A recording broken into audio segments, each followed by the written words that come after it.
¿Ustedes ahora ven mi compu? Sí. O nunca lo tengo que poner así porque se tilda.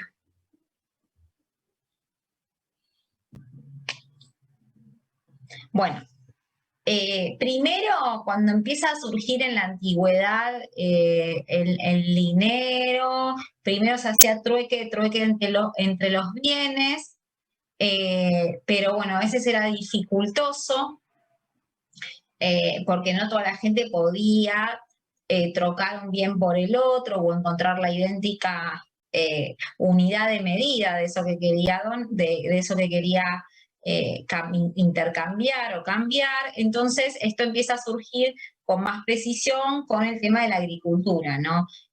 Todo aquello que cultivaban las familias tenía un excedente, no todo iba a ser consumido dentro de las familias, y ese excedente era el que permitía intercambiarlo por otros bienes en el mercado, ¿no? Y ahí empieza a surgir la necesidad de intercambio. No todas las familias producían lo que necesitaban para vivir, sino que producían una determinada cantidad de bienes donde se especializaban y lo que producían en forma excedente lo cedían o lo permitían intercambiar en el mercado por otros bienes que no producían.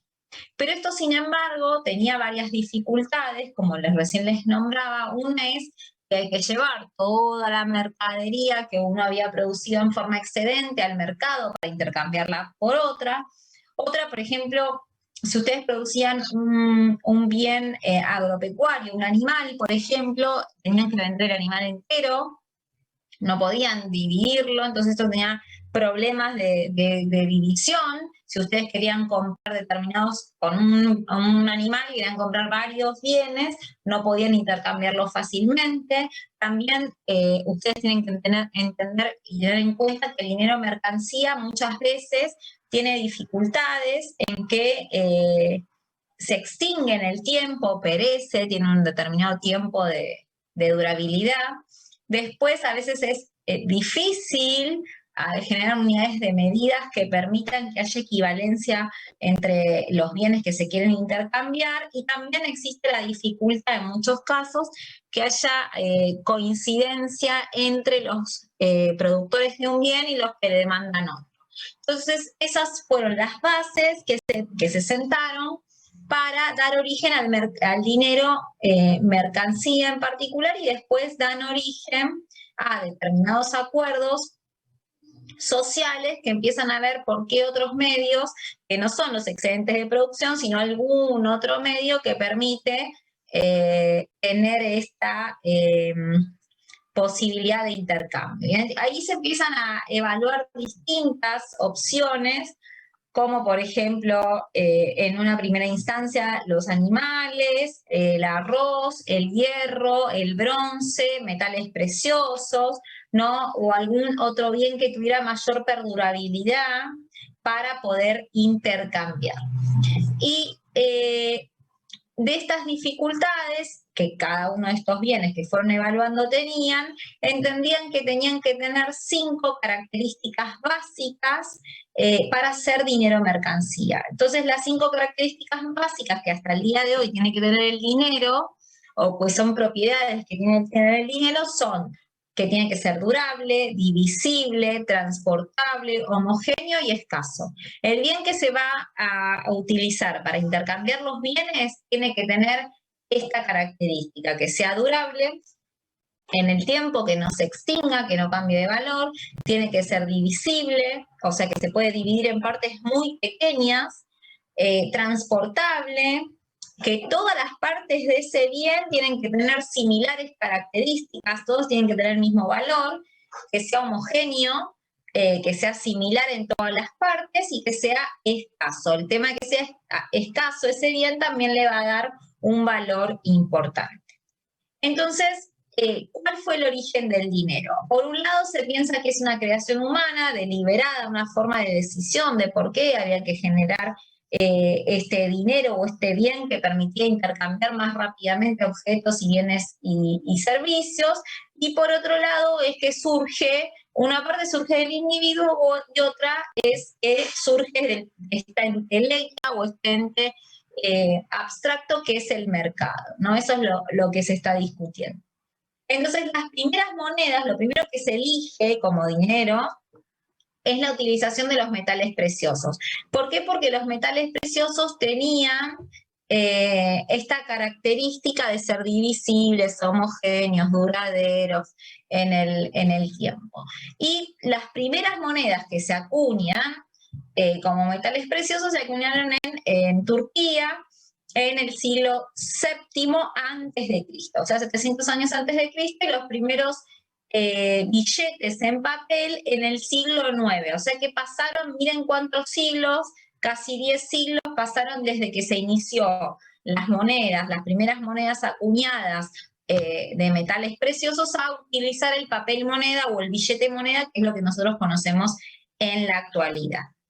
Y esto después se emana con un acuerdo que este emisor de las monedas va a estar a cargo del Estado.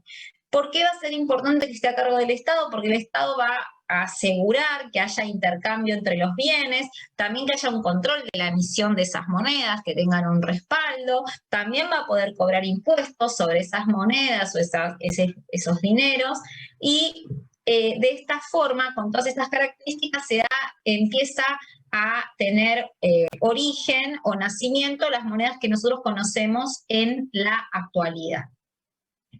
Entonces, el intercambio pasa de la primera necesidad que era, que por la cual surge el dinero, que era intercambiar un bien por el otro, surge después, a medida que va avanzando, una nueva necesidad, que es la necesidad de acumulación. Al principio el dinero servía para intercambiar bienes y servicios y satisfacer rápidamente las necesidades, pero después, con el paso del tiempo, se dan cuenta que también a veces es necesario reservar una parte de los ingresos que tiene una persona y poder conservarlos. Y que la mejor forma para conservarlo es a través de los metales preciosos.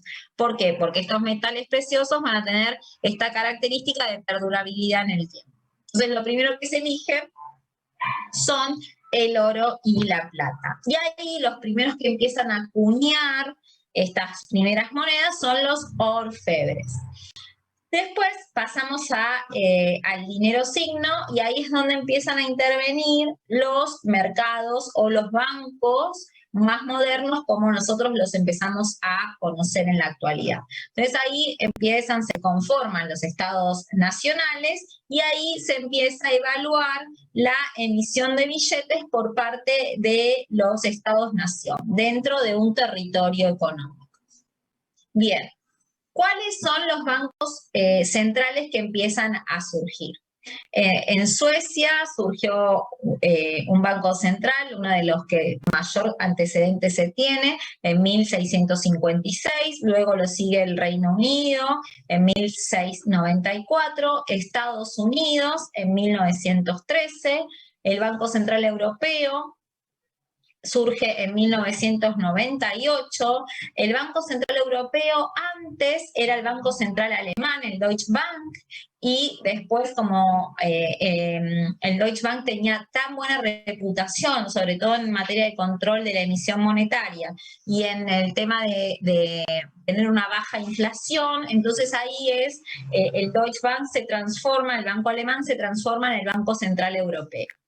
Y bueno, y nuestro Banco Central, como nosotros lo conocemos, surge en 1935 con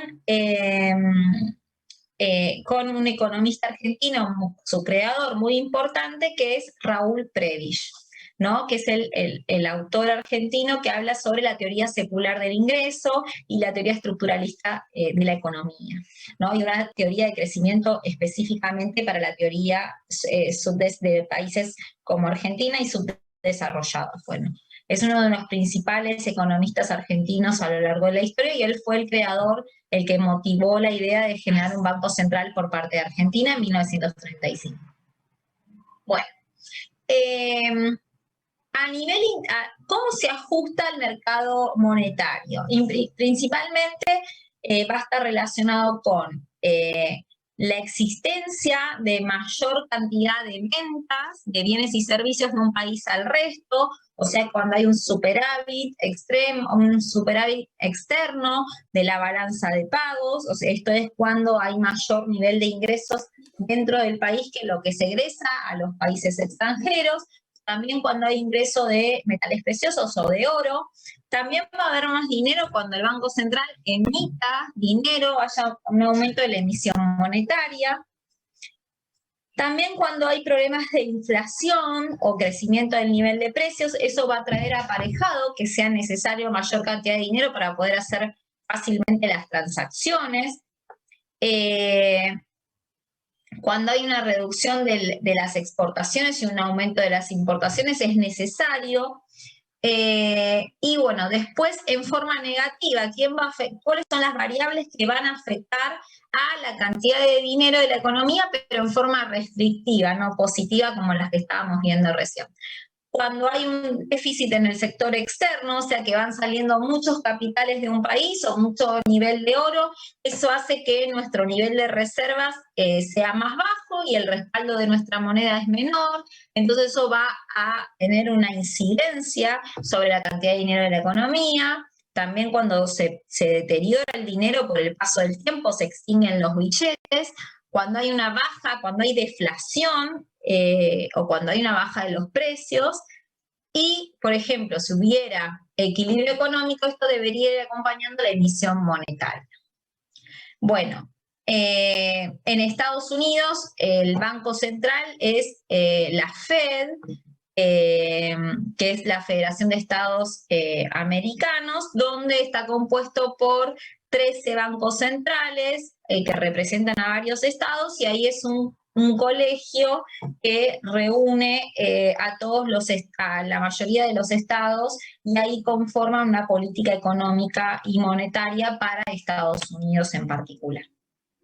Bueno, ¿cuáles fueron los acuerdos de Bretton Woods y el nuevo orden monetario? Bueno, los acuerdos de Bretton Woods se dan después de la Segunda Guerra Mundial, cuando se crean estas organizaciones supranacionales. Estas organizaciones supranacionales son aquellas instituciones que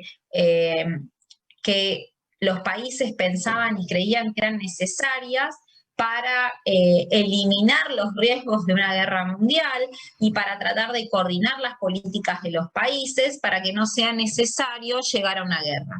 Y después de la Segunda Guerra Mundial, entonces empiezan a surgir acuerdos entre los países, acuerdos de posguerra, y ahí surgen estas instituciones.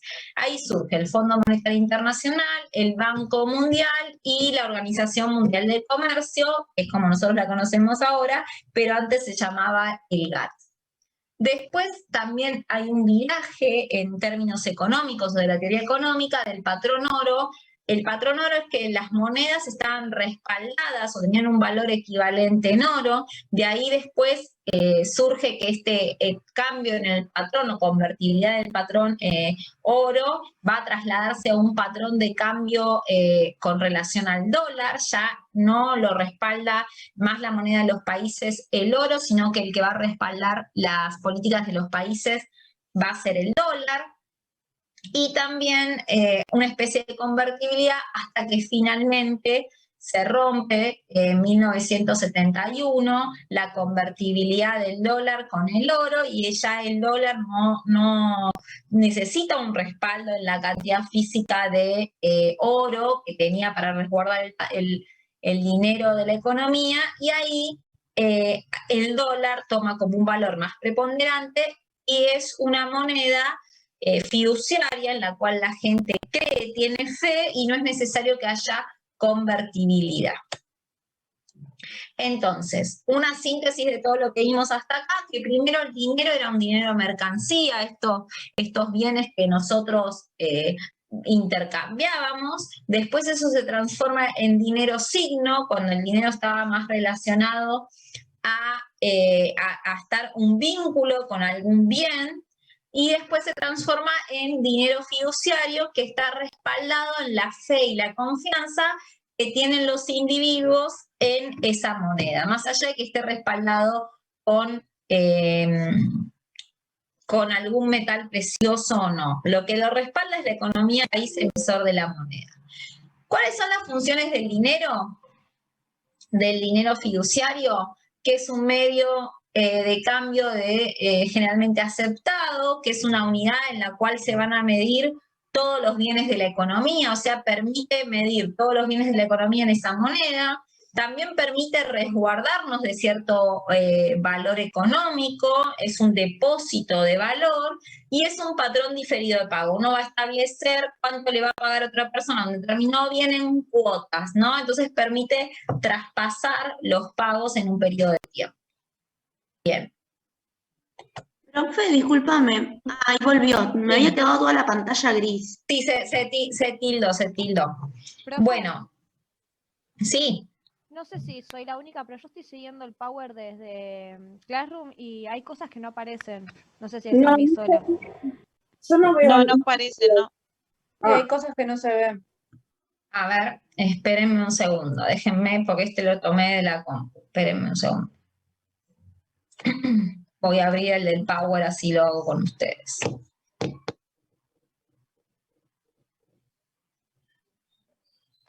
Espérenme.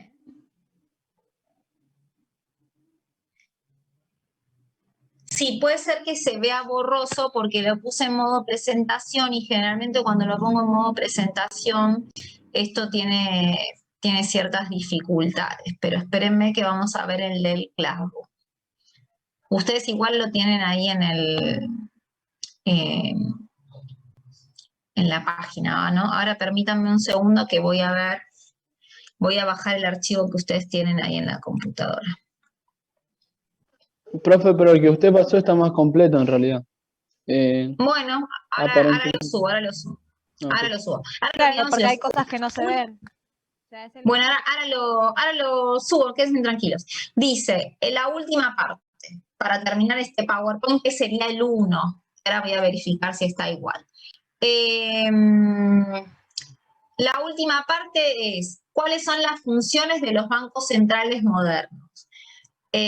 Principalmente es que tienen que ser bancos que son independientes, tienen que tener una función que es la de custodio y administración de las reservas de oro y divisas, es el agente financiero por parte del Estado, es el responsable de la política monetaria, el Banco Central es el banco de los bancos, o sea, es el que respalda los bancos comerciales, es también el que emite la moneda de curso legal de los países, y es el que tiene principal función en controlar a las entidades financieras y a los bancos, en que sus actividades sean lícitas, que no sean especulativas, y ejecutor también de la política monetaria. Bueno, esas son las funciones de los bancos centrales. En este apartado lo que vimos es específicamente cómo es la historia del dinero y vimos cuáles específicamente las funciones del dinero y las funciones del Banco Central. Ahora voy a entrar al Classroom, a ver si ustedes tienen el mismo PPT.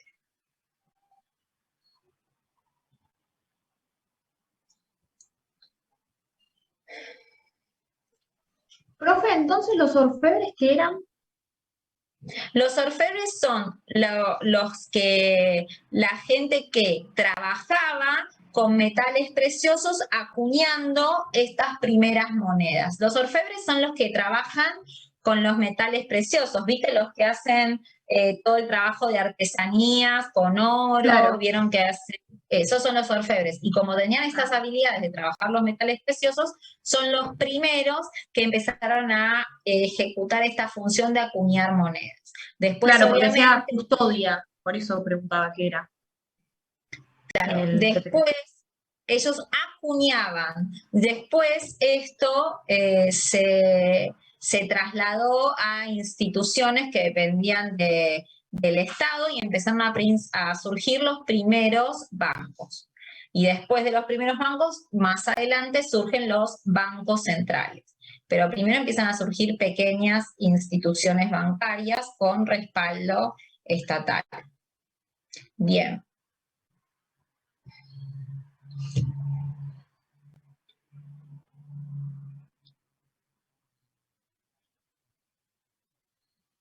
Ahí, espérenme un segundo que está abriendo el PowerPoint. Mientras abre el PowerPoint, a todos que a veces les gusta, vamos a ver en el capítulo, si alguno sigue el libro, hay un capítulo especial del sector monetario.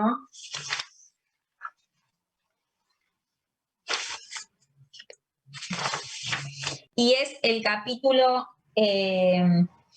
el capítulo que habla de las funciones del dinero, ¿sí? Y después vamos a ver el Banco Central y la política monetaria.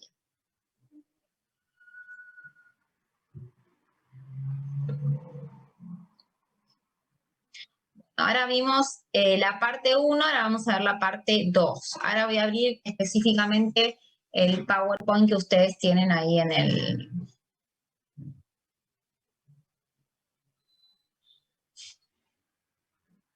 el Classroom. Así me siguen. Bien. Ahora vamos a ver entonces la segunda parte, el segundo PPT. Es el mismo que ustedes ahí en el Classroom, ¿no? Bien. Bueno, ahora esta parte es la que hablábamos recién de cuáles son las funciones de los bancos centrales, que es esta de custodio y administración de las reservas de valor, el agente financiero del Estado, el responsable de la política monetaria, estas que les había anunciado recién. Bueno, entonces, ¿cómo es el circuito de la creación primaria de dinero? El Banco Central tiene como principal función el crear dinero. Y en la creación primaria de dinero se divide en la creación primaria y la creación secundaria de dinero. La creación primaria está a cargo... Sí. Perdón que la interrumpa, pero yo estoy en Classroom y, ejemplo, esta parte no aparece. No sé si es a mí sola. No, no aparece. A mí tampoco me aparece. ¿No lo ven?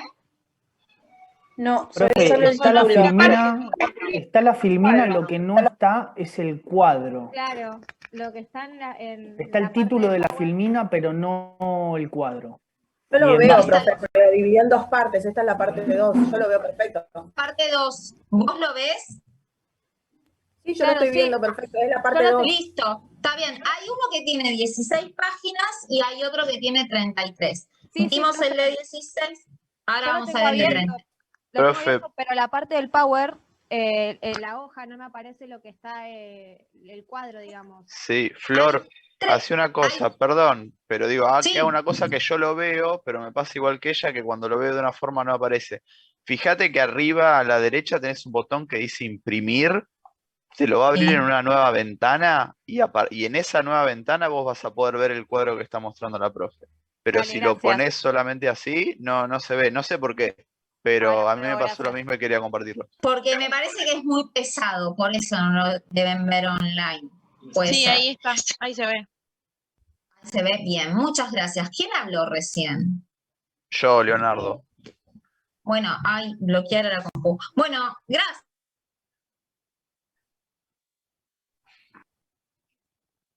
No, de nada.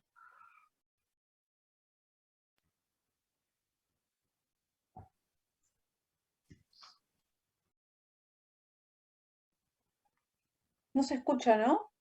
Se fue. creo que ¿Se salió la Micaela profe? es la dueña Sí, de se la salió. sala. Creo ahora. que se quedó sin internet la profesora.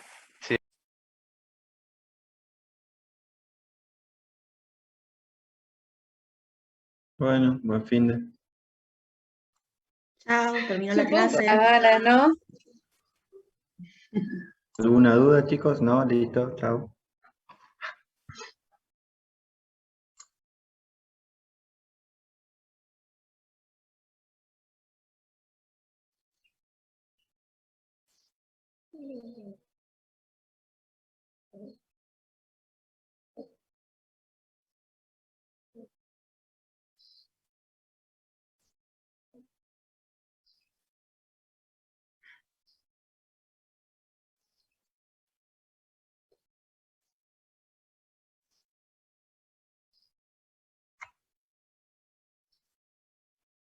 ¿Esperaremos a que entre de vuelta o deberíamos entrar y salir? No, ahí La otra vez me volvió, pasó y Se esperé. volvió. pero quedan 9 minutos y pico de reunión. Ahí volví. Se me Ahí apagó está. la compu, perdón. Bueno. Que se quedó sin batería, perdón, mientras estábamos conversando. Bien, me había olvidado de enchufarla y como le enchufé la luz LED, consume más y se quedó sin batería. Bueno, mil disculpas. Bien, ahora continuemos.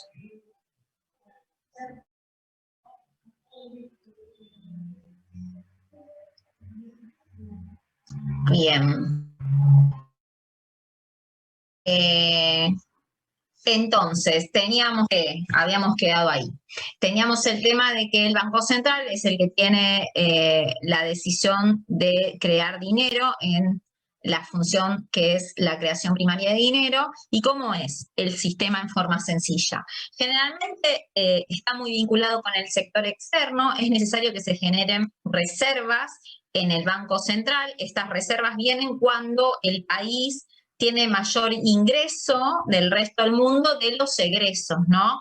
Esto puede ser como consecuencia de que haya mayor nivel de exportaciones del país que de importaciones, y también cuando ingresan capitales al país porque hay mayor nivel de inversiones del extranjero hacia el país que salida de capitales, ¿no? Cuando hay una salida de capitales caen las reservas del país, y cuando ingresan capitales o hay mayor nivel de inversiones, estas reservas aumentan. Esto es lo que va a permitir que se emita dinero con respaldo, porque si no el Banco Central puede emitir dinero, pero no va a tener respaldo esa moneda y se va a devaluar, ¿no?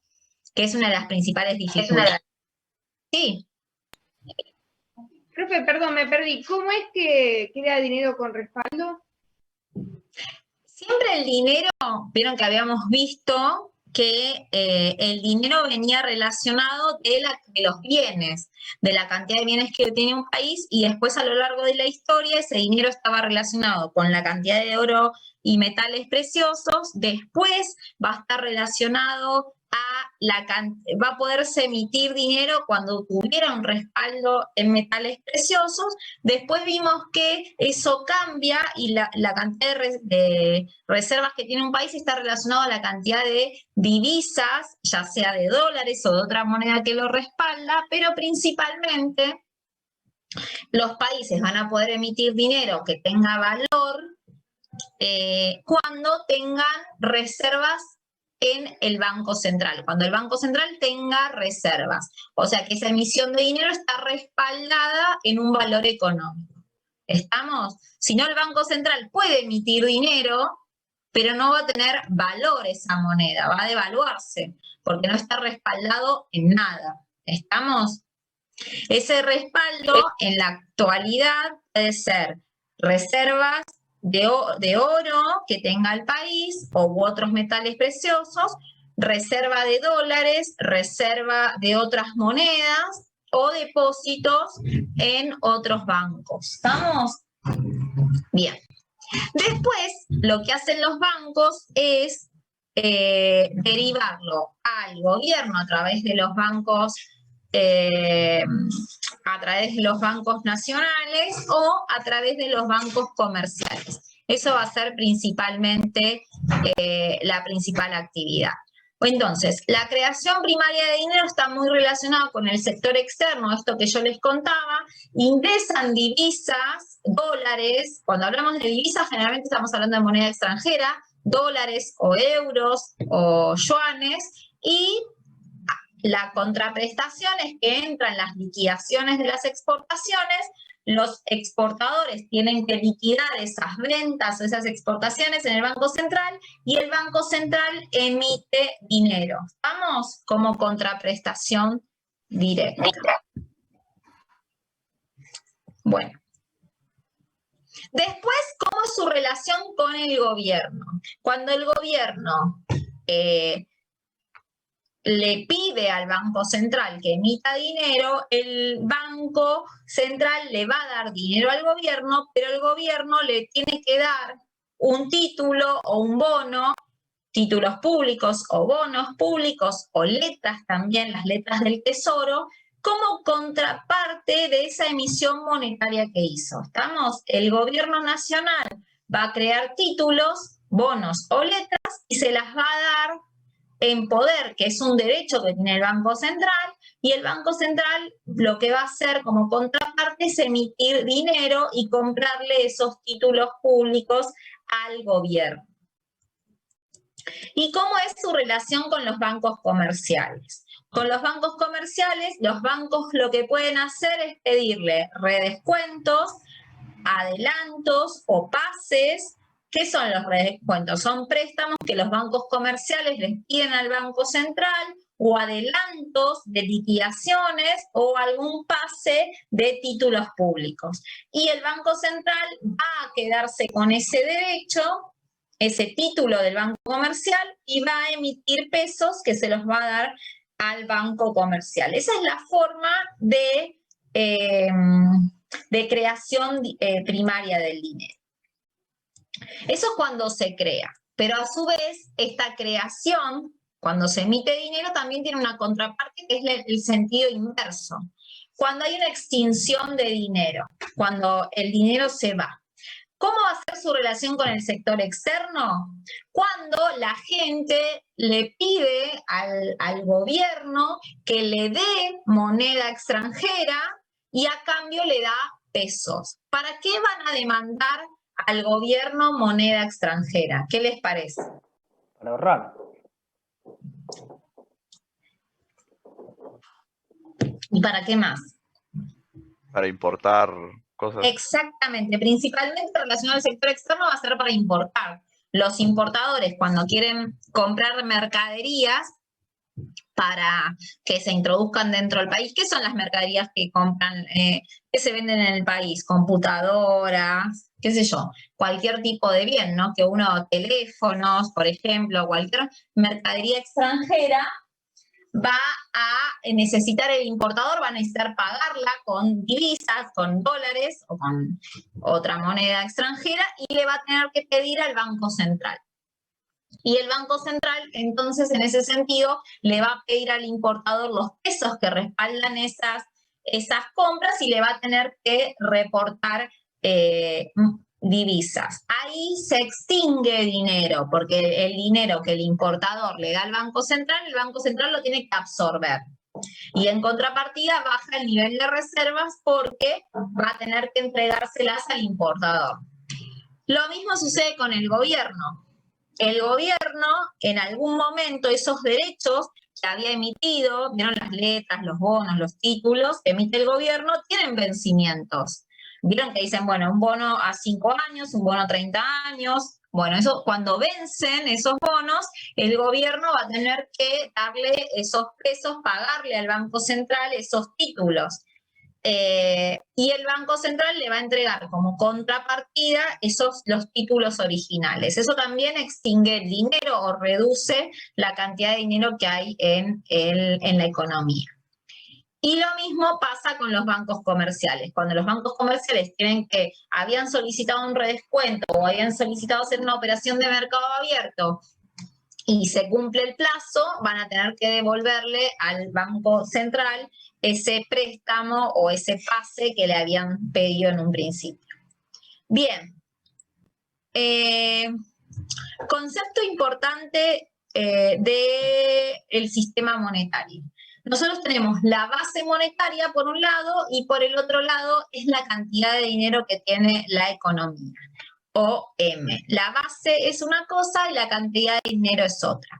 La base monetaria va a estar constituida por todos los billetes y monedas en poder de nosotros, de los ciudadanos, más el efectivo que tienen las instituciones financieras. Pero finalmente va a ser todo el dinero que está en circulación en la sociedad, ¿no? Todo el dinero que está en circulación, más los depósitos en cuenta corriente en el Banco Central. Esos depósitos en cuenta corriente en el Banco Central son los depósitos que son obligatorios que los bancos tengan de los depósitos que la gente tiene en sus bancos. Estas son reservas que tienen los bancos en el Banco Central. Son depósitos de los bancos en el Banco Central. Son las reservas. ¿Cómo está compuesto? ¿Puede repetir que acabo de volver a ingresar? Sí. Repetí lo que habíamos visto recién, que la base monetaria es los billetes y monedas que están en circulación en la economía, más las reservas de los bancos en el central. Las reservas de los bancos que están en el central son la cantidad de dinero que los bancos están obligados a depositar en el Banco Central como porcentaje de los depósitos que la gente tiene en sus bancos. Son las reservas de los bancos y que se depositan en el Banco Central.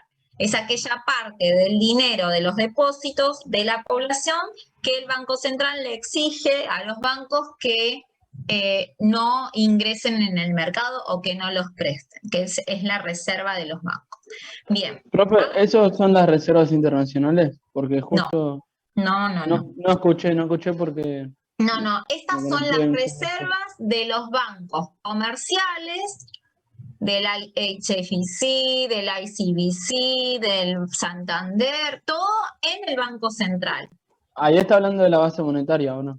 Exactamente. Muy bien. Perdón, eso quería hacer. Gracias. Perfecto, una maravilla. Bien, ahora vamos a ver cómo está compuesto el balance del Banco Central. El balance del Banco Central, como cualquier balance que ustedes han visto, se divide entre el activo, los activos que tiene el banco, los pasivos y el patrimonio neto. Bien, ¿cuáles son los principales activos que tiene el Banco Central? Los principales activos que tiene el Banco Central son, primero, las reservas internacionales. Las reservas internacionales, recuerden que estaba relacionado al sector externo y eran aquellas reservas que tenía en oro y en divisas que emanaban del sector externo. Son el principal activo que tiene el Banco Central. Después habíamos visto que la intervención o la relación que tenía con el gobierno era a través de los títulos públicos. Ese va a ser el segundo activo. También muchas veces los bancos centrales van a dar adelantos de dinero transitorio a los gobiernos nacionales cuando necesitan un rescate.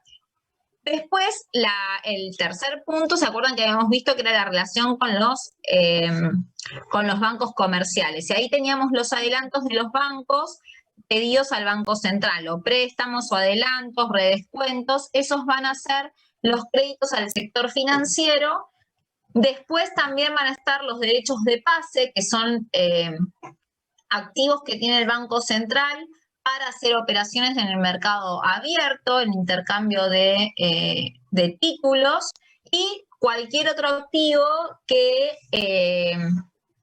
tenga el Banco Central. Por ejemplo, depósitos en algún banco extranjero, o los derechos especiales de giro, los DEC. Bueno, después tenemos las principales cuentas del pasivo, que van a ser las principales deudas que tenga el Banco Central, van a ser la base monetaria. Recuerden que la base monetaria eran los billetes y monedas en circulación más las reservas de los bancos en el Banco Central, todos los depósitos que tengan las entidades financieras en el Banco Central como respaldo, entidades financieras o mismo los gobiernos, obligaciones con organismos internacionales, todas las deudas que tiene un país con el resto del mundo van a estar registradas ahí, porque recuerden que el Banco Central, una de las principales funciones que tienen es que es el agente financiero del gobierno.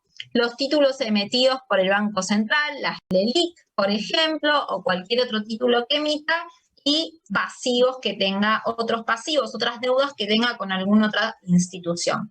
Y bueno, como resultado después de la diferencia entre el activo y el pasivo van a tener el patrimonio neto.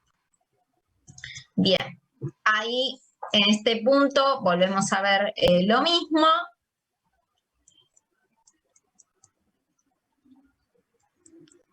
Y ahí en este slide lo que van a ver es esto que yo les fui detallando antes. Sector externo, reservas internacionales, títulos públicos, gobierno y bancos comerciales. Cómo está dividido, que es lo que fuimos analizando recién.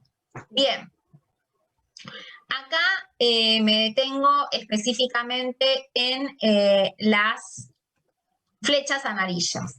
Ven que dice compra de títulos públicos. Cuando el gobierno compra títulos públicos, ¿qué pasa? Si el gobierno compra títulos públicos, va a ser un activo que tenga el Banco Central, y eso va a incrementar la cantidad de pesos, o sea, los pesos para el Banco Central van a ser obligaciones, ¿no? Todos los pesos en circulación, recuerden, van a ser una obligación, un pasivo del Banco Central. Y como contraparte de cuenta del activo va a tener una mayor cantidad de títulos públicos. Con el sector externo, bien, ¿qué va a pasar? Cuando hay una caída de las reservas internacionales, va a haber una caída de la base monetaria, ¿no? Como ejemplo. Y si estamos hablando de específicamente su relación con los bancos comerciales, un ejemplo puede ser aumentan la base monetaria, o sea, aumentan los billetes y monedas en circulación o aumentan los depósitos de los bancos comerciales en el Banco Central, y esto va a tener aparejado como consecuencia un incremento de los derechos por operaciones de pase, un activo que va a tener el Banco Central como correlato de una operación o de préstamo a los bancos comerciales. ¿Estamos? Y como estos bancos comerciales van a tener más dinero en circulación, va a aumentar la base monetaria.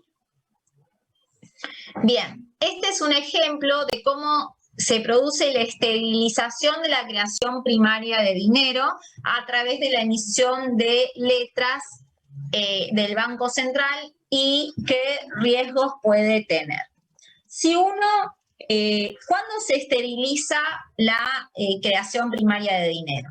Bueno, supongamos que ingresan mucha moneda extranjera como consecuencia de una muy exitosa campaña de exportación. Argentina exporta muchísimo, aumentan las reservas de dólares en el Banco Central, los exportadores liquidan las exportaciones, el Banco Central va a tener que recibir esos dólares de los exportadores y va a tener que emitir dinero y dárselo a los exportadores que están liquidando las exportaciones. Pero bueno, eso a veces va a generar mayor cantidad de dinero argentino. Esto la verdad que hace mucho tiempo que no pasa en Argentina, es un ejemplo súper virtuoso, que lamentablemente no es lo que está pasando en los últimos años, pero si se produjera una campaña muy exitosa, lo que produciría es que la cantidad de dinero, siguiendo este ejemplo que les estaba contando, es mucho más amplia de lo que realmente necesita la economía. Entonces, ¿qué tiene que hacer el Banco Central? Tratar de neutralizar ese incremento de dinero, de pesos que hubo. ¿Para qué? Para que no se vuelquen a esa mayor cantidad de dinero, que no reactive mucho más la economía o no recaliente la economía y se traduzca a precios. Entonces, lo que hace el Banco Central para contrarrestar esta cantidad de dinero excedente que se producen por las exportaciones es emitir un título público. Emite el título público, lo saca, o en este caso el título público es una LELIQ, lo saca al mercado y absorbe pesos. Eso es lo que se llama esterilización de la creación primaria de dinero. Y eso es toda esta esterilización se produce dentro del pasivo, ¿no? Aumentan otros pasivos que van a ser específicamente las LELIQ, estos derechos que emite el Banco Central, y lo que va a disminuir es la base monetaria, porque ese era el objetivo del banco, ¿no? Neutralizar la cantidad de dinero. Los bancos comerciales también, sí. Perdón, ¿no podría volver a explicar un poco lo de las LELIQ y los pesos? Sí. Esto no lo vamos a ver ahora. ¿Por qué emiten títulos? Esto, la realidad, hoy en Argentina no lo vas a ver. ¿Por qué? Porque es todo lo contrario, ¿no? Este es el caso que fue una economía virtuosa, donde entran muchas exportaciones, mucho volumen de exportación del extranjero, entran muchos dólares al Banco Central. El Banco Central, cuando se liquidan, los exportadores liquidan las exportaciones, tiene que tomar los dólares que traen los exportadores de las ventas de las exportaciones, y como contraparte tiene que dar dinero en efectivo, pesos, ¿no?, al valor oficial. Bueno, cuando esto sucede, ¿qué pasa? Ingresa muchos pesos al mercado monetario, y a veces esa cantidad de pesos es mayor de lo que la economía necesita. Si ingresaron un montón de exportaciones, ingresaron un montón de dólares al Banco Central, tiene que emitir los pesos, y la cantidad de pesos por ahí no es la que necesitaba la economía. Entonces el Banco Central, ¿qué es lo que puede decidir en ese caso? Que vuelvo a reiterar, no es un caso de nuestra actualidad. En ese caso puede decir, bueno, no es la cantidad de dinero que yo quiero que circule en la economía, porque esto se puede trasladar a los precios de la economía, puede generar inflación. Entonces lo que hago, voy a emitir un título, que es en este caso va a ser una letra del Tesoro, que va a ser un pasivo para el Banco Central, porque es una obligación de pago. La voy a introducir al sistema financiero, la voy a ofrecer, y ¿cómo compro emito esa obligación y la hago que lo compren los individuos, y yo ese dinero con el que me pagan la LELIQ lo saco de la base monetaria?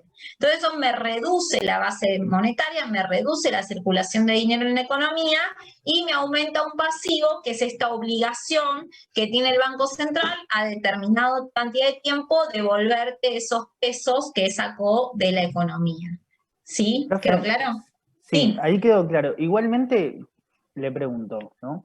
Esto, si bien la situación no es esta la que se está dando, ¿esto igualmente se sigue haciendo?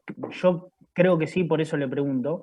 ¿Y qué pasaría si obviamente, si sigue pasando, emiten LELIQs u otro... No, ahora el Banco otra Central forma emite, de pago? ahora el Banco Central emite LELIQs, pero no por esto. El Banco Central emite LELIQs porque el Banco Central, es por otro caso.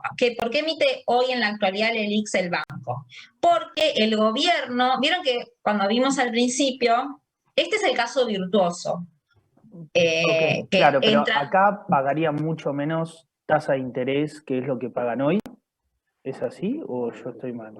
¿En qué sentido? No te entiendo. Por comprar la LELIQ, un usuario normal, una persona común y corriente, en este caso puntual que estamos viendo en el Power, acá la tasa de interés es menor lo que pagaría cuando voy a devolver esa LELIQ que a la que está hoy. A ver, esto lo que estamos viendo es lo que hace el Banco Central. El Banco Central nunca le vende a un individuo, primero. LELIQ, ¿no? No, el Banco Central no, lo hacen los bancos comerciales. Ah, ok. Ves que ahí te dice, vos nunca interrelacionás con el Banco Central, porque justamente el Banco Central no intercambia con individuos, trabaja con los bancos, ¿no? Siempre vos cuando compras algún instrumento financiero, acciones, bonos, lo que fuera, vos fijate que no lo podés hacer directamente, lo haces a través de una cuenta concomitante, y esa cuenta concomitante, fíjate, que refleja a una institución financiera. Claro, pero ¿no sería un pasamanos, básicamente? ¿O los bancos privados? Es un pasamanos, porque de hecho, vos fijate que esa entidad financiera te cobra, cada vez que vos entrás y salís, un porcentaje de esa comercialización. Claro, no es un pasamanos. Ok. Claro, bueno, de hecho, esto viene relacionado a lo que veíamos, ¿se acuerdan en la clase pasada? Que la única actividad financiera que tuvo un excedente positivo fue justamente la intermediación financiera. Claro, claro. Vos como individuo nunca tenés relación con el Banco Central, siempre lo tenés a través de una institución, que es la que para entrar y salir te cobra. Vos cualquier actividad... El único que puede emitir estos LELIQs u otras formas, así como esta, es el Banco Central, o los bancos privados también tienen. No, los bancos privados pueden emitir otro tipo de deudas, pero otro tipo de instrumentos financieros, acciones u otro instrumento financiero, pero las LELIQ son letras del Tesoro Nacional, y el único que los puede hacer son el Banco Central.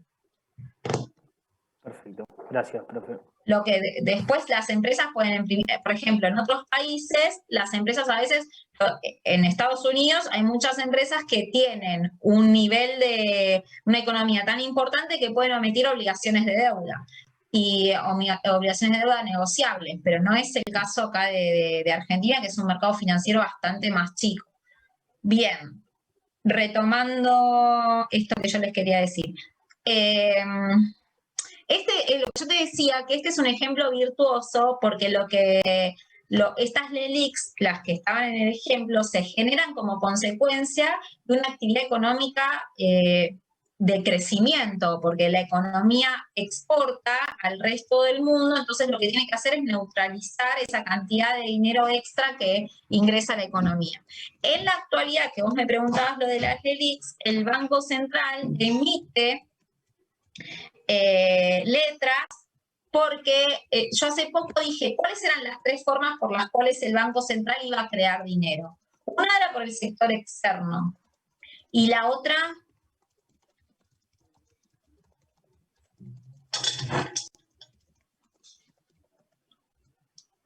Vieron que la creación primaria de dinero se daba por 3 situaciones. Una era el crecimiento del sector externo, y la ¿Gobierno y bancos comerciales? Cuando el gobierno... Exactamente, cuando el gobierno le pide al Banco Central. Y eso es lo que está pasando en la actualidad. Se crea dinero porque el gobierno le pide al Banco Central que emita dinero. Y como contraparte le da un título. ¿Estamos? Entonces, ingresa, como el gobierno le pide mucho préstamo al Banco Central, y como contraparte le da una obligación, pero al mercado ingresa un montón de dinero, un montón de pesos, ¿no? Que son esos pesos que el gobierno pide que se emiten. Pero después de esa cantidad de pesos, ¿se traduce a dónde? En los precios. Los precios. Entonces el Banco Central, ¿qué es lo que tiene que hacer? Esterilizar o neutralizar esa cantidad de pesos que están en circulación, y lo que hace es emitir estas LELIQ que salen al mercado, tienen un interés y sacan pesos de circulación. Y de esa forma trata de regular la cantidad de pesos que hay en el mercado. El Banco Central, que es una de las principales funciones que tiene. O sea, Claro, eso claro. sí Después está otro pasando caso que es- actualmente. Claro, eso sí pasa actualmente. No es el caso de un caso de que les decía, Claro, un profe. caso virtuoso de cuando hay volumen de exportaciones y vos tenés más reservas de dólares, entonces vos decís, esa consecuencia de los pesos que hay es porque tenés más reservas. En este Claro, caso profe, vos yo tenés me más refería- reservas.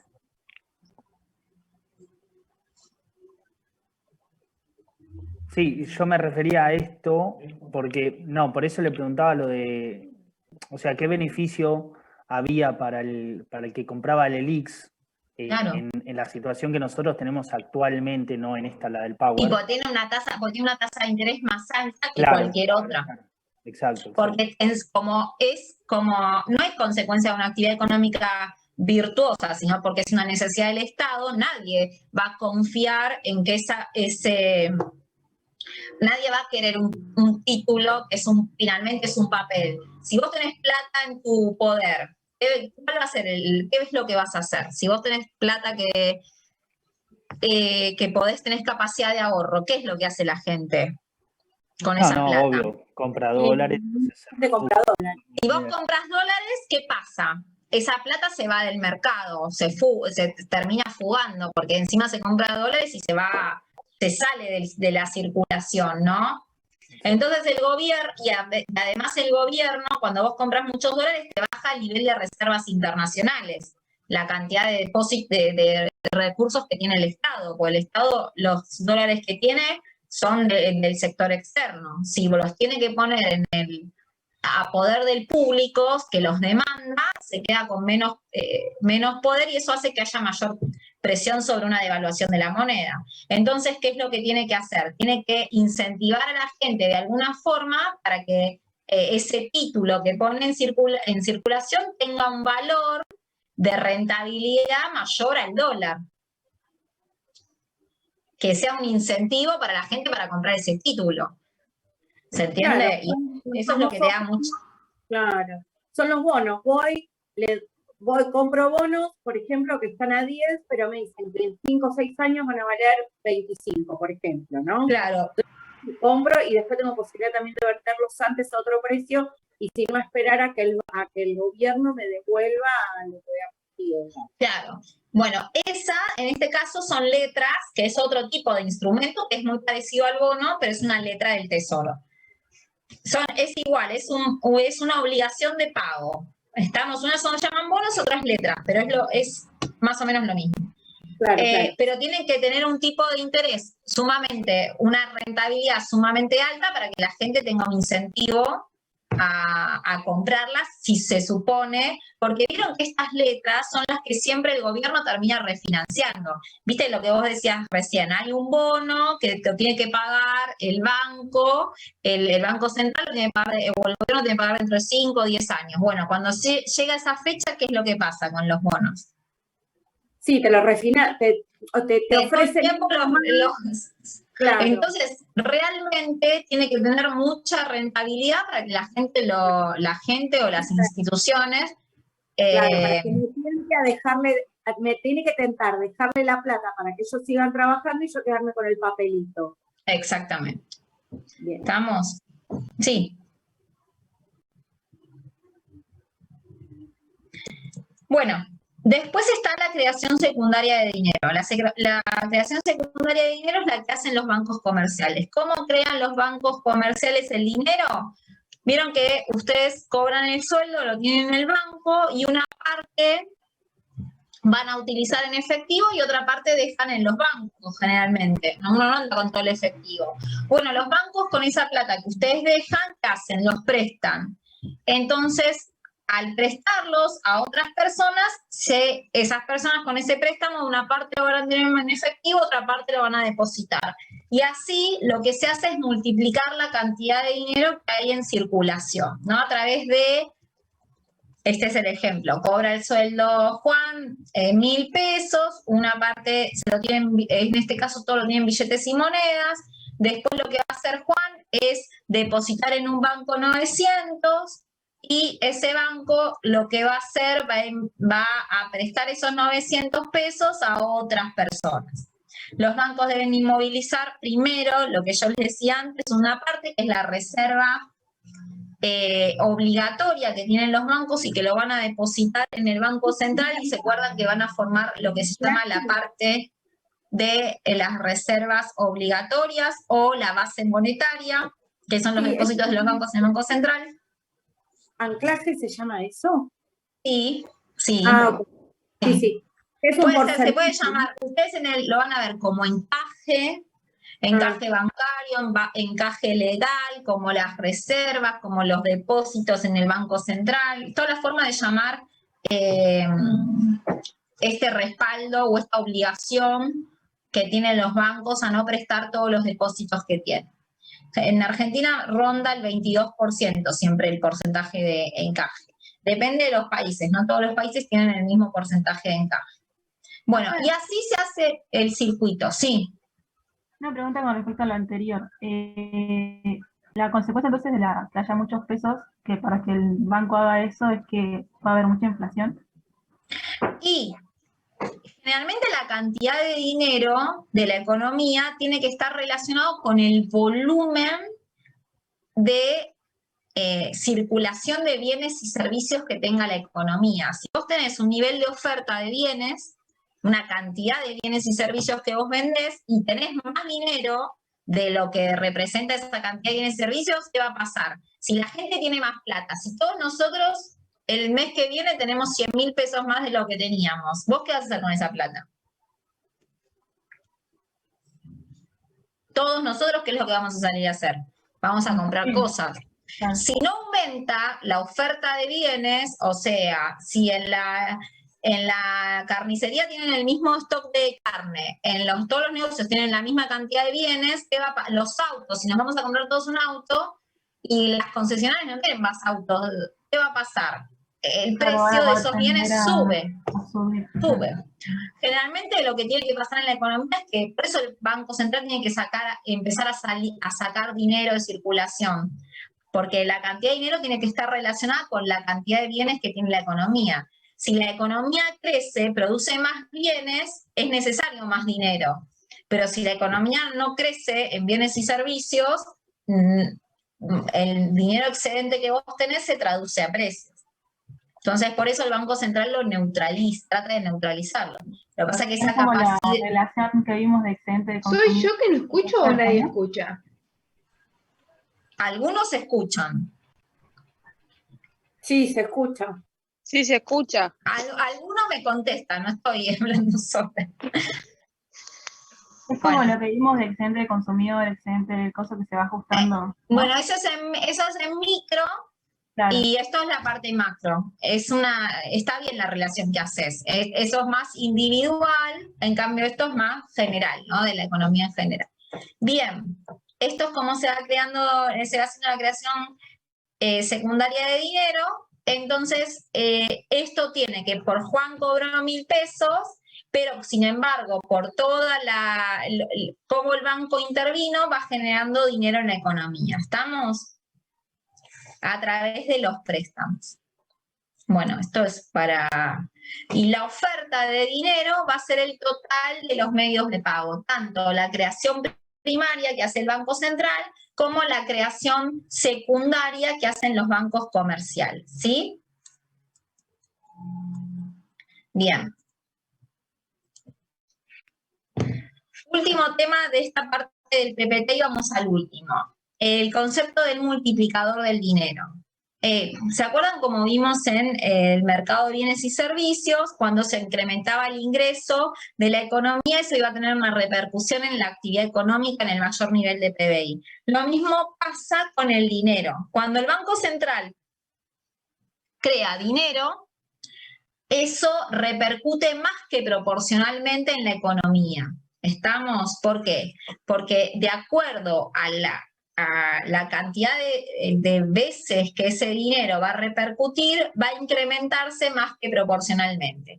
Ingresa el Banco Central, introduce 1.000 pesos en la economía, crea 1.000 pesos en la economía, y esos 1.000 pesos que entran, alguien los va a tener, el gobierno, un exportador o alguien, y con esa plata no es que se la va a quedar y la va a sacar, no. Con eso va a comprar bienes, o con eso va a hacer un depósito, y ese depósito el banco comercial lo va a prestar a otra persona, y esa persona con ese dinero que toma también va a hacer alguna otra actividad, y eso va a generar un impacto más que proporcional. Ese es el multiplicador del dinero. El multiplicador del dinero depende principalmente del coeficiente de reservas o de las reservas obligatorias que tengan los bancos comerciales de depósito en el Banco Central, y también de la cantidad o el porcentaje de efectivo que tienen las personas. Cuanto mayor sea el porcentaje de efectivos que tengan las personas en relación a los depósitos, menor va a ser el multiplicador de la economía o menor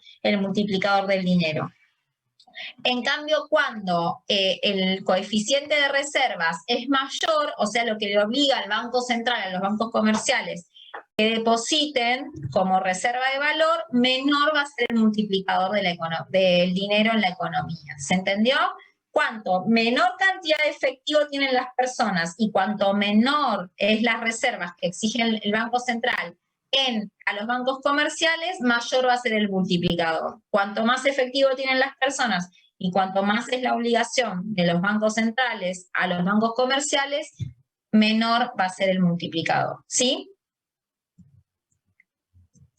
Bueno, la fórmula del multiplicador es que el multiplicador es igual a 1 sobre C. C es el coeficiente o el porcentaje de efectivo que tienen las personas sobre el total de dinero, más 1 menos C, que es el coeficiente 1 menos el coeficiente de circulante, por el coeficiente de reservas, que es este porcentaje obligatorio de las reservas. ¿Sí? Y acá en la última pantallita está la explicación de lo que yo les decía, ¿no? Cuando aumentan el denominador en relación al numerador, se achica, y si no, al revés. Bien. Última parte, concepto importante, ¿qué es la liquidez? La liquidez es cuánto puedo hacerme rápidamente de los agregados monetarios, ¿no? De cuán líquido o cuán efectivo es el dinero en la economía. Y eso está dividido en 4 agregados monetarios: el M1, el M2, el M3 y el M3 ampliado. Bien, el M1 es el dinero más líquido de la economía. ¿Cuál va a ser el dinero más líquido? Los billetes y monedas que nosotros tenemos en circulación, más los cheques o la cuenta corriente. Eso es lo más líquido de la economía, lo fácilmente realizable se llama. La liquidez es lo fácilmente realizable.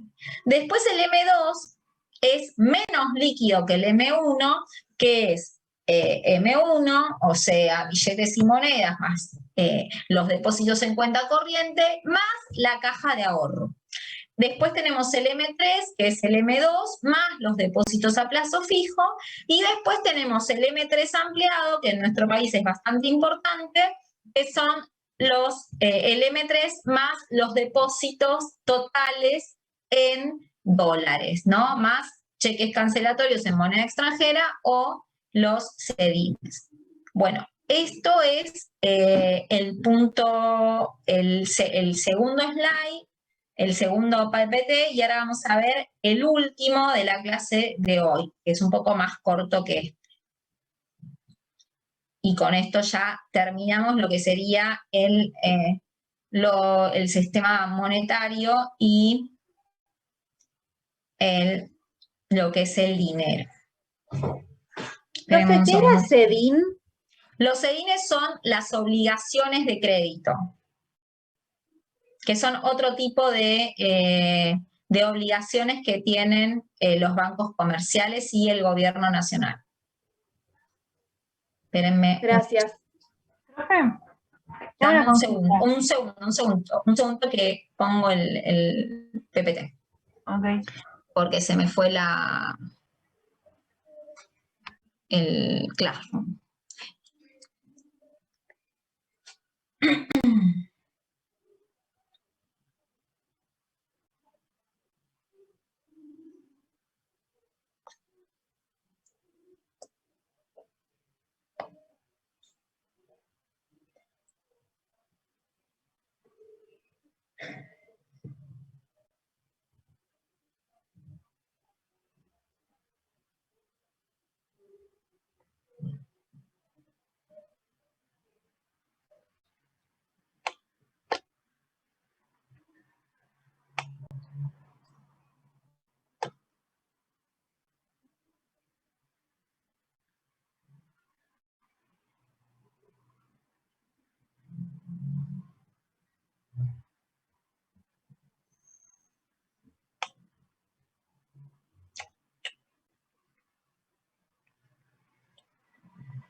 En el Classroom dice dinero banco, tercera parte. Está separado del anterior. ¿Sí? Y ahora vamos a compartir. Ahora sí. Bueno. Estábamos ahí con el tema de los agregados monetarios. Y eso es, lo que vimos es la oferta monetaria de dinero. Ahora la última parte para cerrar el sector monetario es, ustedes como vimos en todos los mercados, por un lado tenemos la oferta, es todo esto que veíamos, la creación primaria, la creación secundaria, cómo se crea el dinero, y por el otro lado tenemos la demanda monetaria.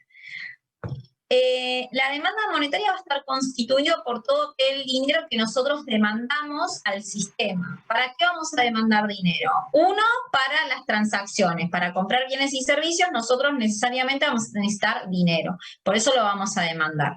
También lo demandamos no solamente para transaccionar bienes en la economía, sino también por motivos precautorios. Uno a veces quiere reservar dinero, no utilizarlo todo, pero sí tenerlo a disposición por si lo necesitamos por alguna contingencia. Ese es el segundo motivo por el cual se va a demandar dinero. El tercer motivo por el cual se va a demandar dinero es también para hacer alguna actividad financiera o se llama motivo especulación, o tenerlo como un activo para ganar más dinero. ¿Estamos? O hay muchas personas que tienen esta preferencia por la liquidez. Entonces hay tres motivos por los cuales se van a demandar dinero en la economía. Entonces dice, el primer motivo, que es el motivo transacción, dice, a mayor nivel de ingreso real, mayores van a ser las compras y por lo tanto va a ser mayor la cantidad de dinero que necesitamos para realizar las transacciones. El segundo motivo habla específicamente de la demanda de dinero para precaución, y esto que yo les decía, si uno tiene expectativas de que haya algún tipo de fluctuación en el mercado o algún tipo de transacción en el futuro, por lo cual ustedes quieren ir teniendo plata en efectivo para poder ir comprando un bien en la actividad, en el futuro, o si piensan que va a haber algún imprevisto o algo por el cual ustedes necesiten dinero. Y el tercer punto es la demanda de dinero como activo, como preferencia de la liquidez, es cuando, eso que yo les decía, por motivo especulativo, cuando nosotros demandamos dinero para demandar otros activos y tenemos una ganancia de ese activo por la tasa de interés, ¿no? Por eso también vamos a demandar dinero. Acá, esos son los tres motivos que decía la teoría keynesiana por los cuales se iban a demandar dinero. Después hay una visión, una perspectiva clásica, una visión más ortodoxa o más como surgió específicamente la teoría monetaria, que es la teoría o la teoría cuantitativa del dinero de la economía, de cómo se crea el dinero en la economía. Entonces ahí van a tener una ecuación que va a determinar que M, que es la cantidad de dinero en la economía, va a ser igual a P por T sobre B. P es el nivel de precios, T son el volumen de las transacciones y B es la velocidad de circulación del dinero. Entonces, la cantidad de dinero en la economía va a ser igual a P por T sobre B. P por T es el precio por las transacciones, o P por Q, o sea, los precios por la cantidad de bienes que se quieren transaccionar. La velocidad de circulación es la cantidad de veces que el dinero pasa de una persona a otra. Cuanto mayor velozmente sea la circulación de dinero, menor cantidad de dinero vas a tener. Cuanto menos circule el dinero en la economía, más cantidad de dinero vas a necesitar. Bueno, esta es la teoría ortodoxa o la teoría clásica del dinero, la teoría cuantitativa del dinero. Después Keynes tenía otra forma de determinar la cantidad de dinero en la economía y él lo dividía de esta forma. Decía que la cantidad de dinero total en la economía iba a estar dividido por estos motivos que él diferenciaba. Uno, que era el nivel de demanda de dinero para estos dos primeros conceptos, que era el motivo de transacción y el motivo de especulación. Esto iba a estar relacionado específicamente con la cantidad de ingresos que hubiera en la economía. Y después él dividía que había otra cantidad de dinero que era por el motivo especulativo, que iba a estar relacionado no con el volumen de las transacciones ni con el nivel del ingreso del país, sino que iba a estar dado por la tasa de interés. O sea, si la tasa de interés aumentaba, esto iba a tener una implicancia en una mayor cantidad por motivo especulativo. Entonces, ¿cuál es la explicación de por qué sube la oferta monetaria y si es neutral el dinero o no? Entonces decía, esta teoría explica que si aumenta la cantidad de dinero y el volumen de las transacciones permanece constante y la velocidad de circulación también permanece constante, entonces según la teoría clásica del dinero, cuando hay mayor dinero en circulación y permanece constante el volumen de las transacciones y la cantidad de veces que circula el dinero en la economía, si esos dos conceptos permanece constante, eso se va a traducir en un aumento de precios. Eso es lo que dice la teoría clásica. En cambio, la teoría keynesiana lo que dice es, bueno, vamos a detenernos un poco.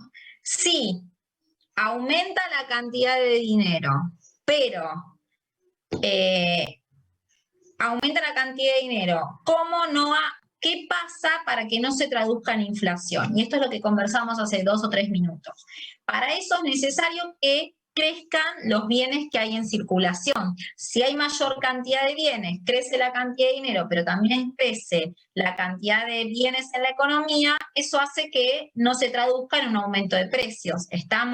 Crecen la cantidad de bienes y servicios, crece la economía, es necesario más dinero. Hay más dinero en la economía, pero el volumen de precios no aumenta, no se produce la inflación. Ahora bien, también lo que puede pasar es que haya mayor velocidad del dinero. Muchas veces lo que pasa es que la gente rápidamente no está con la velocidad de circulación. Puede ser que aumente porque la gente no quiere tener el dinero en su poder. Si eso aumenta, es necesario menor cantidad de dinero. Y si eso disminuye, es necesario que haya mayor cantidad de dinero porque la gente retiene el dinero. Esos son los 2 ejemplos que se pueden dar si estamos en un periodo de incremento de dinero. Lo que pueden variar son las 3 variables: precio, transacciones y velocidad de circulación. Bien.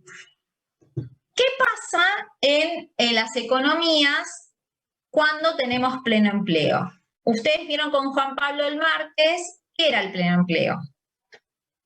Ustedes el martes con Juan Pablo vieron empleo. ¿Qué era el pleno empleo?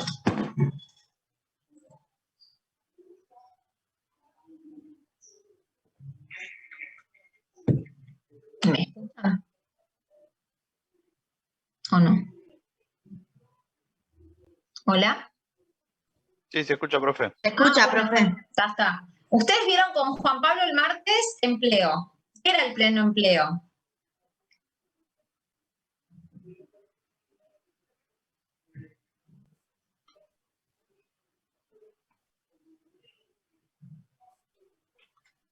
¿O qué era el desempleo? A ver si es más fácil.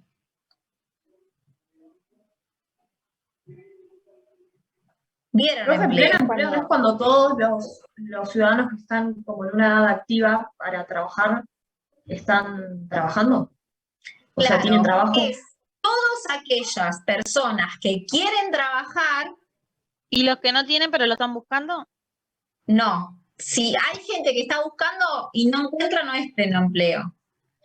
Ah, Esa gente que está buscando activamente trabajo es desempleado. El pleno empleo es aquella situación donde aquel que quiera trabajar, trabaja. Es una situación teórica, ¿no? Generalmente en la economía no se da el pleno empleo de los recursos. Ustedes vieron que había distintos tipos de desempleo, ¿se acuerdan? ¿Vieron el friccional, el estructural o no? Sí, que decía algo que el friccional era compatible con el pleno empleo. Exactamente. ¿Qué es el friccional? Aquella persona que está ingresando al mercado laboral, ¿se acuerdan? Sí. Y entonces está buscando su primer trabajo y rápidamente lo encuentra. Entonces, por eso dice que es compatible el friccional con el pleno empleo, porque es un periodo de tiempo que busca trabajo y encuentra. Lo mismo el friccional también cuando sea. Uno es la primera vez que estás buscando trabajo, que te introducís al mercado laboral, y la otra, ¿cómo es? Cuando renunciaste a tu anterior trabajo. Y estás buscando el trabajo que sigue, pero es como una situación de corto plazo, ¿viste? Es súper activo el mercado, entonces vos te introducís al mercado, buscas trabajo y encontrás, o vos te querés ir de un trabajo y buscar otro, entonces renuncias a tu trabajo y estás buscando otro. No es un periodo permanente, o sea, no es un periodo de desempleo como el que nosotros conocemos. Estamos en Argentina, que uno se queda sin trabajo y Hay gente que sí, que tiene muchas calificaciones o cualidades, que enseguida rápidamente consigue trabajo, pero la mayoría de la gente que se queda sin trabajo, ¿qué es lo que le pasa? Y le cuesta conseguir trabajo. Bueno, eso no No es una consigue situación. por la edad y por distintas Claro, cosas. por lo que fuere, pero hay una situación de desempleo de recursos, ¿no?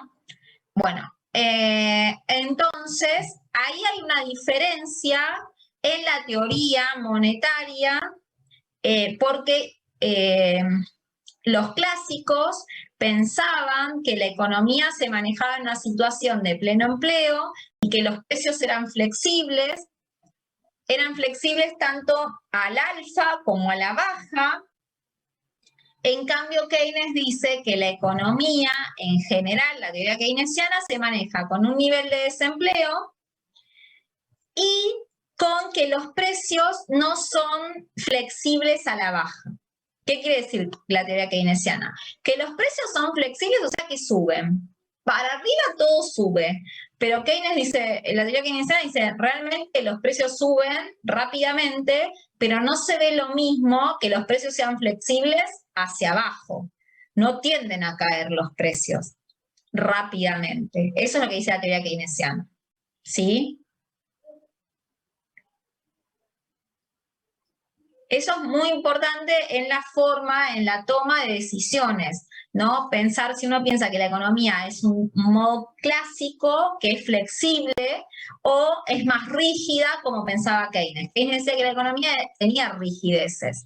Las dos principales rigideces que él encontraba era esto, que todo para arriba es fácil que se acomode, pero para abajo no, y que a su vez hay desempleo de recursos, hay gente que quiere trabajar y que no trabaja. O hay empresas que quieren tener sus instalaciones al 100%, pero sin embargo no encuentran capacidad productiva. Eso es lo que decía Keynes y esa es la principal diferencia entre la teoría keynesiana y la clásica. Bueno, ¿cuáles son los instrumentos? Por último, con esto terminamos la clase. ¿Cuáles son los instrumentos de política monetaria que tiene el Banco Central? Los principales instrumentos que tiene son cambiar el valor de los encajes. Los encajes, recuerden que son los porcentajes de los depósitos que los bancos tienen en el Banco Central, o sea, estas reservas obligatorias que el Banco Central le pedía a los bancos comerciales. Otra es los redescuentos o préstamos que el Banco Central da a los bancos comerciales. Otra forma de intervenir en el sector monetario por parte del Banco Central es a través de las operaciones de mercado abierto, la compra y venta de títulos públicos, y otros son las operaciones de pase, o sea, salir o sacar o entrar un título. ¿Estamos? Esas son las 4 formas o 4 mecanismos que tiene el Banco Central para intervenir en la cantidad de dinero que hay en la economía. Bueno, y acá un poco lo que dicen estos slides es cómo juegan estos puntos. Cuando aumentan esto lo fuimos viendo cuando yo les fui explicando, cuando aumentan los encajes, ¿qué es lo que pasaba con la cantidad de dinero que hay en la economía? Cuando baja. ¿Estamos? Bien. Cuando da préstamos a los bancos, cuando hay redescuentos, ¿qué es lo que pasa? Sube por el efecto multiplicador. Exactamente, muy bien. Con las operaciones de mercado abierto, la venta de títulos y divisas y activos en el mercado monetario. Si el Banco Central sale a comprar títulos, ¿qué es lo que sale del mercado? Compra títulos Y emite dinero. Exactamente. Estamos y aumenta la oferta monetaria. Y con las operaciones de pase, son los pasivos que tienen los bancos, dice las compras de los bancos de un activo del Banco Central, un compromiso que después tiene de reventa, de adquisición, entonces suben los pases de activos, sube la oferta monetaria. Pasa lo mismo que las operaciones de pase, para hacerlo más sencillo, y las operaciones de mercado abierto es lo mismo. Lo único que uno es la reventa de la venta. Uno es la venta y el otro es la reventa del mismo título público. ¿Estamos? Último, análisis de la política monetaria. Dice, la propuesta monetarista para estabilizar los precios o para enfriar la economía. ¿Qué quiere decir esto? Son las medidas que podría tomar un banco central para enfriar la economía o desinflacionar la economía o bajar la tasa de inflación. Esta situación es necesaria que se dé cuando hay una existencia de una inflación alta y persistente, el caso de nuestra economía. El Banco Central lo que debe hacer es reducir la cantidad de dinero que hay en la economía utilizando cualquiera de los instrumentos que nosotros vimos. Aumentar las reservas de los bancos en el central, salir a vender títulos, cualquier actividad que reduzca la oferta monetaria. Y que reduzca también la contracción de la oferta monetaria a través, ¿se acuerdan?, de la suba de la tasa de interés. Eso va a hacer que haya más depósitos y menor nivel de circulación en la economía.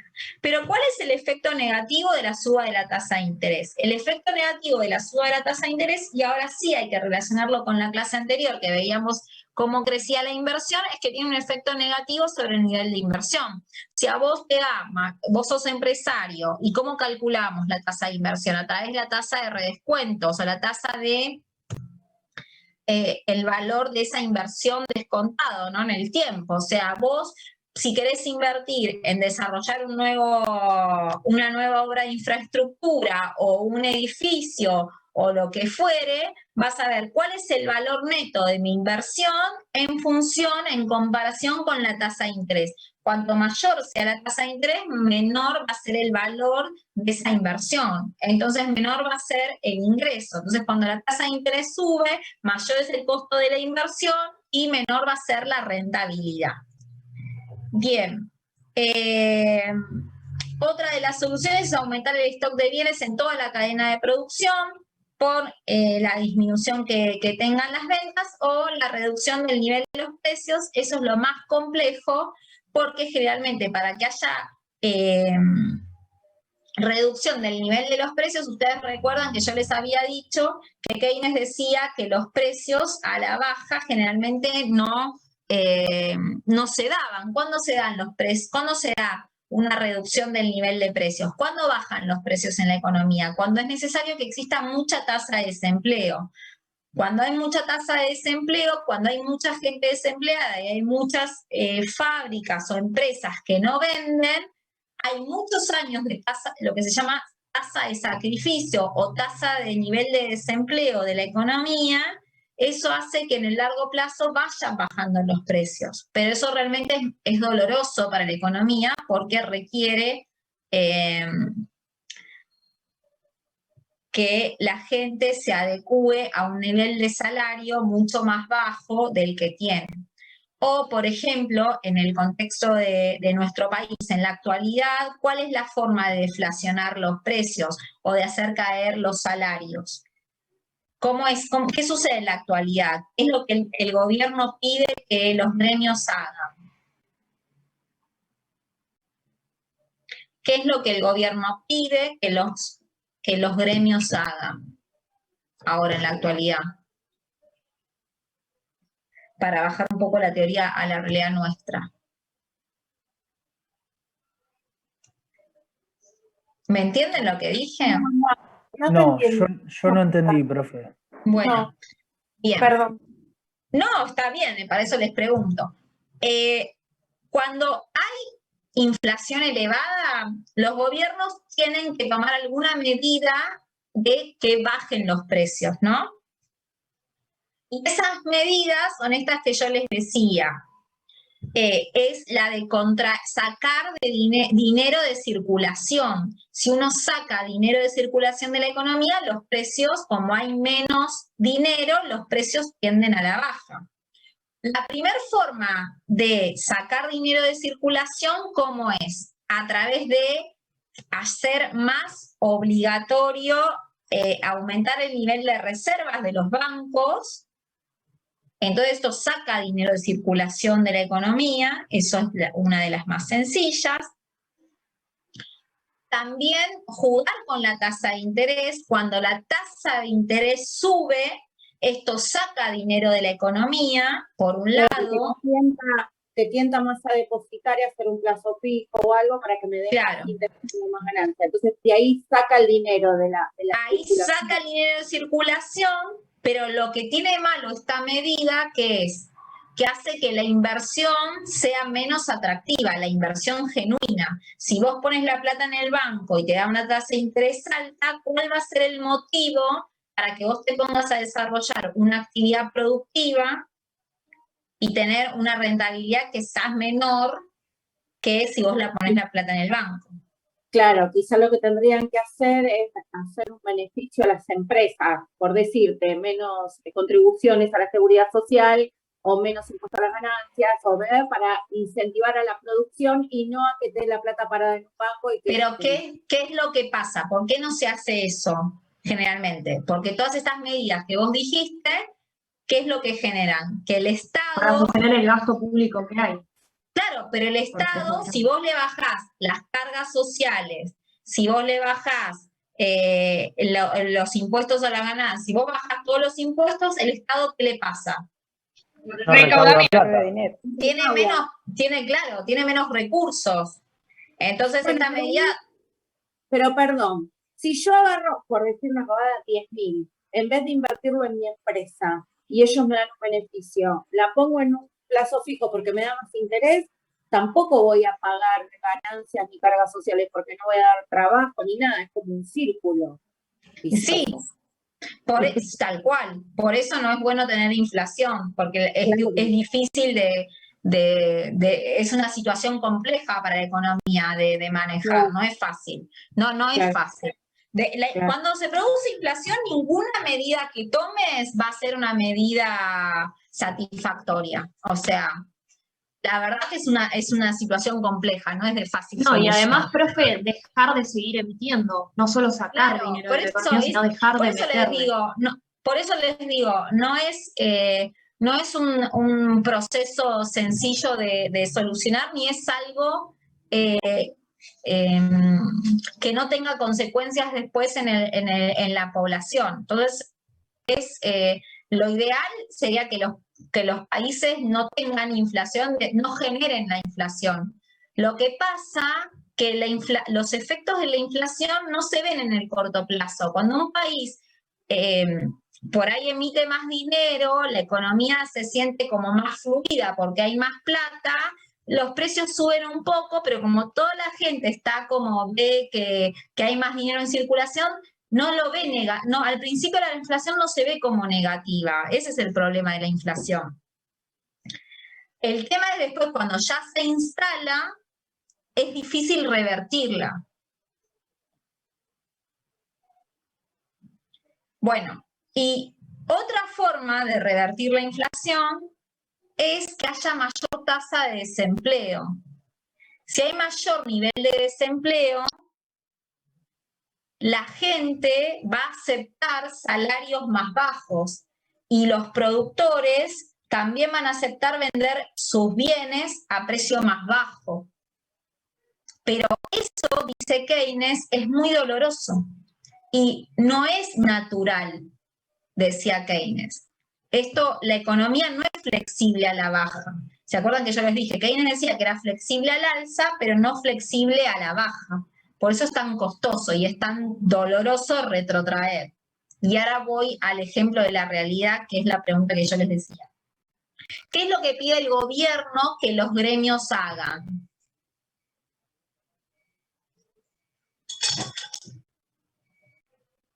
Que acepten que los aumentos no sean tan altos, el tema de la movilidad y todo eso. Vieron que les dice, el gobierno lo que trata todo el tiempo es que las paritarias se fijen por debajo de la inflación.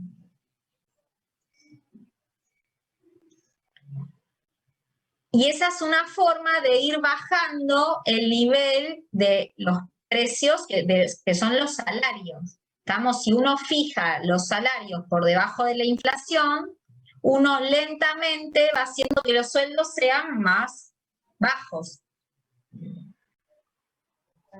Y pero las empresas empiezan a ganar menos porque hay menos consumo. Por eso digo, es un proceso que es lento, pero va como haciendo que la economía vuelva al valor original. Porque si no, la economía como que se desvirtúa. Van aumentando los precios y se va haciendo una cadena hacia arriba, hacia arriba, hacia arriba, y las empresas cuando suben los precios de semejante manera tampoco ganan. Porque vos producís un bien, y si a vos te costó 100 y al mes que viene vos lo vendés de acuerdo a lo que vos lo elaboraste, pero después cuando vas a comprar los insumos para producir más bienes que cuestan el doble de lo que vos lo pusiste en el mercado, tampoco ganás. Y más si tus insumos son importados. Porque Claro, vos lo que haces es ganar un peso. se empieza a producir una cadena que es difícil de controlar. Claro, aparte tus costos también van a aumentar si te aumentan a vos. Siempre como que te encontrás descolocado, y por eso después la inflación termina también reduciendo la actividad económica, porque no hay incentivos a que vos produzcas. Si vos, chicos, les pasa seguramente cuando ustedes van a un negocio chico, que encuentran que los productos los tienen por ahí etiquetados de hace un tiempo, y cuando ven el precio, uy, me vendés tal cosa, y si lo tiene etiquetado esa persona que está vendiendo ese bien, que lo tiene etiquetado por ahí hace 2 meses, ahora cuando lo va a reponer, le sale más. No sé si alguna vez cuando compraron algo, ¿no le vieron que el comerciante le dice, uy, ahora esto cuando yo voy y le digo, ay, qué caro que es esto? Te dice, sí, pero sabes que ahora cuando yo lo vaya a reponer me va a salir casi lo mismo que te lo estoy vendiendo a vos. ¿Nunca les pasó esa conversación? Sí, bueno, acá hay chicos muy chicos, pero yo viví la época de la hiperinflación cuando estaba Alfonsín, y en el lista de golosinas donde yo trabajaba, llegó un momento que ya no poníamos los precios, porque era recibir un llamado telefónico del comprador y decía, no, aumentenlos ya un 10, y a los 5 minutos era otro 10, o sea, no podíamos vender, a veces convenía cerrar, no vender, o sea que para bajarle, o sea, como vos decís, no vendo, no produzco, no le pago a los salarios bajos, chau, olvídate. Pero tampoco pierdo, ¿viste? Claro. Tu dueño del negocio dice, bueno, no vendo, pero No tampoco vendo. pierdo. Porque en Claro, ese porque momento, no cuando se van dando los precios, lo que pasa es que si vos vendés, te financiaste, hay un proceso de desinversión. Porque vos tenías un bien que tiene un valor, el problema es que vos no sabés cuál es el valor de ese bien, pero si vos lo vendés mal a un valor que no es, después cuando querés salir a comprar la mercadería para reponerlo, no te alcanza lo que lo vendiste. No, olvídate, por eso es verdad. Bueno, y el Algo proceso parecido había sido cuando fueron las elecciones, creo que primarias, que se disparó el dólar. Bueno, eso sí, ¿se acuerdan cuando fue el año? Eso es más reciente. Eso No había precios, en el pero, por ejemplo, 2019, sí, en el 2019, sí, estoy bien. Cuando fueron las elecciones presidenciales, yo me acuerdo perfecto que el dólar estaba a 20 y pico de pesos, y que del viernes al lunes, como hubo fue tal el impacto, claro, fue tal el impacto en el mercado financiero del resultado de la elección, que el mercado financiero salió contra el dólar, y entonces ahí se fueron todos los precios, aumentaron casi el 100% de un momento a otro. La economía en nuestro país, no voy a decir nada nuevo, es muy compleja porque hay problemas estructurales muy difíciles de solucionar, ¿no? La economía es como que es muy endeble. O sea, cualquier situación hace que enseguida se dispare. No hay periodos como de estabilidad sostenidos en el tiempo. Eso es lo que le pasa a la economía argentina hace muchos años. No hay un periodo estable durante mucho tiempo. Cuando tenemos periodos estables, son estables, pero no verdaderos, no estructurales, porque al tiempo viene una crisis. ¿Y por qué viene esa crisis? Porque esa crisis viene a corregir esa situación que no era real, ese bienestar que no era real. Por eso tiene que haber, a mayor distorsión de la economía de la realidad, mayor es el nivel de ajuste que se tiene que dar después. Lo que nos espera entonces después de esto. Y mirá, yo creo que igual más de lo que se ajustó todo este tiempo, no creo que se ajuste. Ya el ajuste se hizo y no nos dimos cuenta.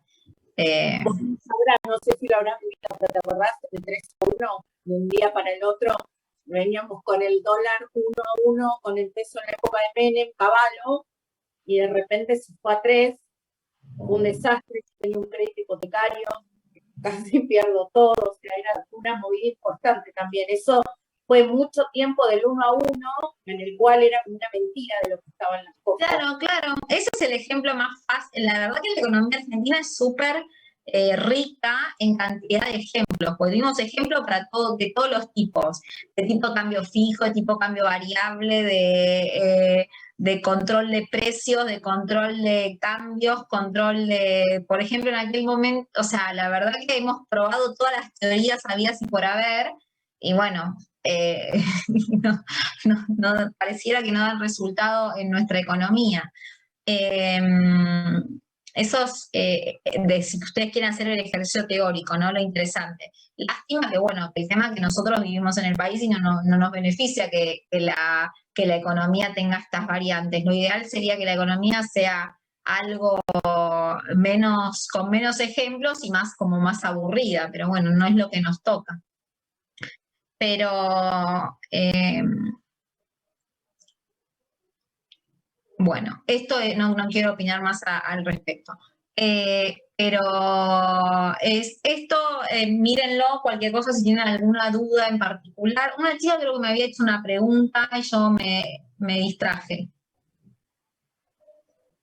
Profe, yo le quería preguntar algo, pero sobre el cuestionario que subió. Hay un cuestionario que subió, puede ser unas preguntas que subió. Sí, hay unas preguntas que les pueden servir de guía para estudiar si ustedes quieren. No es obligatorio que las hagan. Con respecto a la demanda del dinero, que hay 2 o 3 teorías, ¿cuál nos enfocamos para responder? Y principalmente la teoría clásica y la teoría keynesiana, que es la que explicamos ahí en esas dos nomás para responder, digamos. En esas dos nos enfocamos como para responder. En esas dos, cómo es la teoría clásica y cómo es la teoría keynesiana. ¿Y preguntas así serían en el parcial? ¿O es solo para guiarnos? Puede ser que las tomemos de ejemplo para el parcial. No les quiero decir nada porque no lo hice el parcial todavía. No, cuando me siente lo veré, pero estas preguntas les ayudan a ustedes a estudiar y a entender. Y así que sí pueden ser modelos para el parcial. No por ahí igual, pero parecido. Gracias, profe. No, de nada. Bueno, ¿va a ser choice? No creo que sea choice. No creo. Lo más probable es que haya preguntas, verdaderos, falsos, y que ustedes expliquen. Eso es lo más probable. O que les pidamos que expliquen un poco como respuestas cortitas. No va a ser de desarrollo, nada de desarrollo, nada largo, pero sí una pequeña explicación de 2 o 3 renglones, sí, casi seguro. ¿Alguna pregunta choice hará 3, 4 ¿Profe, va a tener choice? parte práctica? Y depende, si ustedes logran, creo que con Juan Pablo vieron algunos ejercicios prácticos, los que vieron con Juan Pablo, sí. Sí, un poquito de lo que era PBI. Eso sí, si vieron algo de eso, algún ejercicio de esos va a haber. Y por ahí algo de calcular, vieron que la semana pasada conmigo vieron algo de consumo, algo, ¿se acuerdan cómo calcular el consumo, cómo calcular el ahorro? Sencillo.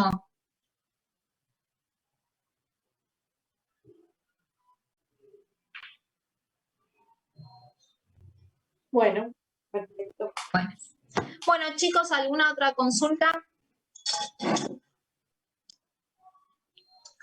De mi parte. No, profe. Bueno, los veo, Dios mediante, la semana que viene. Nos vemos, chao. Dale, nos Gracias vemos. a Buen todos fin de, por la atención. Un beso grande para todos. Hasta luego. Chao, profe, gracias.